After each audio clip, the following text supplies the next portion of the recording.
మంచి చేసి ప్రజలకు మంచి చేసి వైఎస్ఆర్ కాంగ్రెస్ పార్టీ ఓడిపోయింది.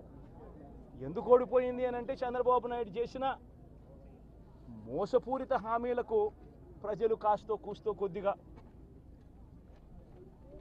ఇదే ఆ 10% కాస్త అటువైపున షిఫ్ట్ అయ్యి చంద్రబాబు నాయుడు గారు అధికారంలోకి వచ్చిన పరిస్థితులు. మరి చంద్రబాబు నాయుడు అధికారంలోకి వచ్చిన తర్వాత ఈరోజు రైతులకు ఇస్తానన్న రైతు భరోసా 20,000 రూపాయలు ప్రతి రైతన్నకి ఇస్తానన్నాడు. వ్యవసాయం స్టార్ట్ అయింది, ఖరీఫ్ మొదలైంది, పంటలు వేగంగా వేస్తూ ఉన్నారు రైతన్నలు. ఇంతవరకు రైతు భరోసా 10,000-20,000 రూపాయలు ఇస్తానన్న దానికి అతి గతి లేదు. బడులు మొదలయ్యాయి. అమ్మఒడి కింద జగన్ 15,000 ఇస్తాను అని అంటే కాదు చంద్రబాబు నాయుడు వస్తే ఎంతమంది పిల్లలు ఉంటే అంతమందికి ఇస్తాడు, ప్రతి ఒక్కరికి 15,000 ఇస్తాడు అని చెప్పారు.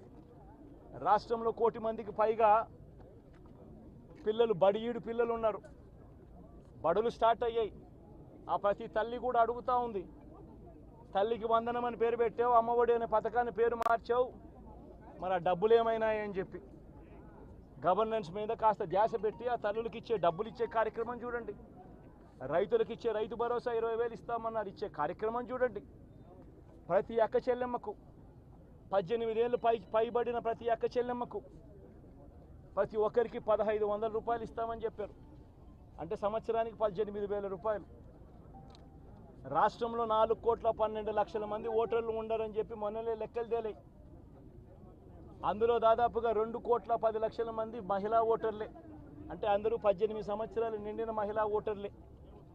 మరి 2,10,00,000 మంది ఈ మహిళా ఓటర్లందరూ కూడా 18 ఏళ్ళు నిండిన ఈ మహిళా ఓటర్లందరూ కూడా వీళ్ళందరూ కూడా ఈరోజు అడుగుతూ ఉన్నారు, 1,500 రూపాయలు ప్రతి నెల ఇస్తానన్నావు, ఏమైంది ఈ 1,500 రూపాయలు ఇచ్చే కార్యక్రమాలు అని చెప్పి అడుగుతూ ఉన్నారు. వాటి మీద ధ్యాస పెట్టే కార్యక్రమం చంద్రబాబు నాయుడు చేయాలి. ఇవేవి కూడా చేయకుండా కేవలం భయాందోళనలు క్రియేట్ చేయాలి, రాష్ట్రంలో రావణ కాష్టం సృష్టించాలి, దొంగ కేసులు పెట్టాలి, ఇరికించాలి, ఆస్తులను ధ్వంసం చేయాలి.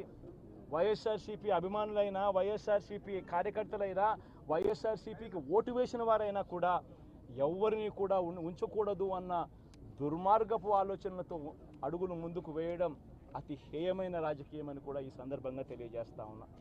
ఇదే రామకృష్ణారెడ్డి విషయానికే వస్తే నిజంగా ఎంతటి అన్యాయమైన పరిస్థితిలో కేసులు బిగించారు అన్నది ఒకసారి అందరూ కూడా ఆలోచన చేయమని కోరుతా ఉన్నా. ఇదే విషయం కారంపూడి ఘటన జరిగింది ఎప్పుడు?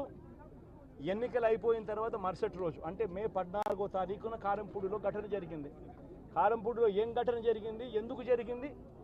కారంపూడిలో తెలుగుదేశం పార్టీ చేసిన ఆకృత్యాలకు ఒక ఎస్సీ కుటుంబంలో ఉన్న మహిళలు ఇబ్బంది పడే పరిస్థితిలోకి పోయినప్పుడు వాళ్ళను పరామర్శించడానికి డిఎస్పీ అనుమతి తీసుకునే మరుసటి రోజు, ఎన్నికలు అయిపోయిన మరుసటి రోజు ఎమ్మెల్యే బయలుదేరాడు.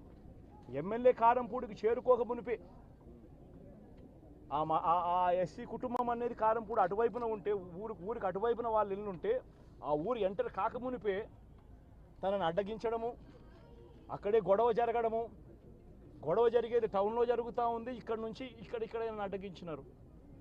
అసలు సిఐ అనే నారాయణ స్వామి అనే ఈ సిఐతో కనీసం ఎమ్మెల్యే కనీసం తటస్థ కూడా పడలేదు.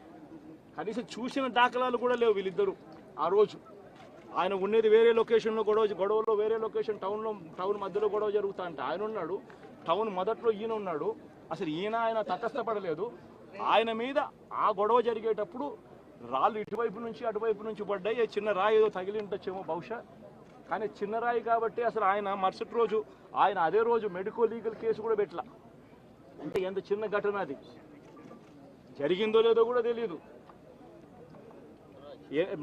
మే 14న జరిగితే 9 రోజుల తర్వాత, అంటే మే 23వ తారీఖున ఆయనకి ఏదో జరిగిందన్నట్టుగా ఆ సిఐ హత్యాయత్నం కేసు పెట్టడం జరుగుతూ ఉంది రామకృష్ణారెడ్డి. కనీసం సీన్లో కూడా లేని వ్యక్తిని. ఇది అన్యాయం కాదని అడుగుతా ఉన్నా. అసలు ఇన్సిడెంటే జరిగిందో లేదో కూడా తెలియదు ఆయనకి. ఇన్సిడెంట్ నిజంగానే జరిగిందంటే మే 14న ఆయన జరిగిందంటే మే 15వ తారీఖునే మెడికో లీగల్ కేసు ఎందుకు పెట్టలేదు? 17వ తారీఖున సిట్ వేసింది కేంద్ర ఎన్నికల సంఘం. 17వ తారీఖు నుంచి 20వ తారీఖు వరకు పల్నాడు ఏరియాలో ఆ సిట్ బృందం తిరిగి ఇన్సిడెంట్ జరిగిన ప్రతి అంశం మీద రిపోర్ట్ ఇచ్చింది. ఆ రిపోర్ట్ ఇచ్చిన దాంట్లో, ఆ సిట్ ఇచ్చిన రిపోర్ట్లలో ఎందుకు ఈ అంశం రాలేదు? మరి ఈ రకంగా ఒక మనిషిని హత్యాయత్నం కేసు మీద బిగించడం ధర్మమేనా? ఇంకొక కేసు కూడా తన మీద హత్యాయత్నం కేసు పెట్టాడు. మే 13వ తారీఖున ఎన్నికల సమయంలో పాల్వాయి గేట్ అనే పోలింగ్ కేంద్రం దగ్గర తాను అక్కడికి వెళ్ళినప్పుడు జరిగిన ఘటన మీద అసలు ఎందుకు ఆ ఘటన జరిగింది?